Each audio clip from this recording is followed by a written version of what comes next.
నమస్తే, నేను మీ ఈశ్వర్. E6 న్యూస్కి స్వాగతం. వార్తల్లోని ముఖ్య అంశాలు. E6 ప్రేక్షకులకు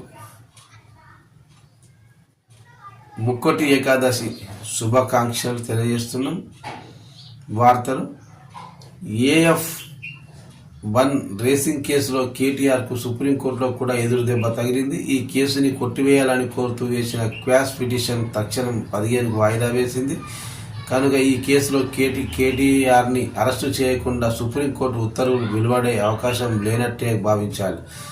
ప్రస్తుతం ఏసీబీ కార్యాలయంలో అధికారులు కేటీఆర్ని ప్రశ్నిస్తున్నారు. సుప్రీంకోర్టులో కూడా కేటీఆర్కి ఎటువంటి ఉపశమనం లభించలేదు. కనుక విచారణ ముగిసిన తర్వాత ఏసీబీ అధికారులు ఆయనను అరెస్టు చేసే అవకాశం కనిపిస్తుంది. రేవంత్ రెడ్డి ప్రభుత్వం రాజకీయ కక్షతో తనని ఈ తప్పుడు కేసులో ఇరికించారని కేటీఆర్ పదే పదే ఆరోపిస్తున్నారు. ఇది తప్పుడు కేసా కాదా అని విషయం న్యాయస్థానాలు తెలుస్తాయి.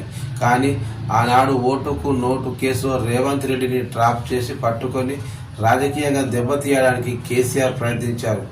ఆ కేసులో జైలుకు కూడా పంపారు. ఇప్పుడు కేసీఆర్ను కూడా అదే జైల్లో చిప్పకులు తినిపిస్తానని రేవంత్ రెడ్డి శపథం చేశాడు.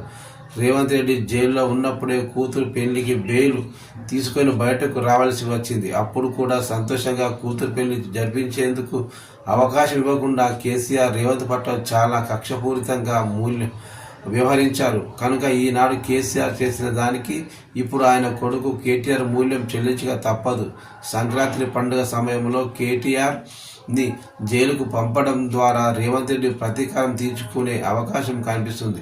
ఇంత జరుగుతున్న కేసీఆర్ ఫామ్ హౌస్లో నుంచి బయటకు రావడం లేదు. F1 రేసింగ్ కేసు గురించి ఒక్క ముక్క మాట్లాడకపోవడం చాలా ఆశ్చర్యంగా కలిగిస్తుంది.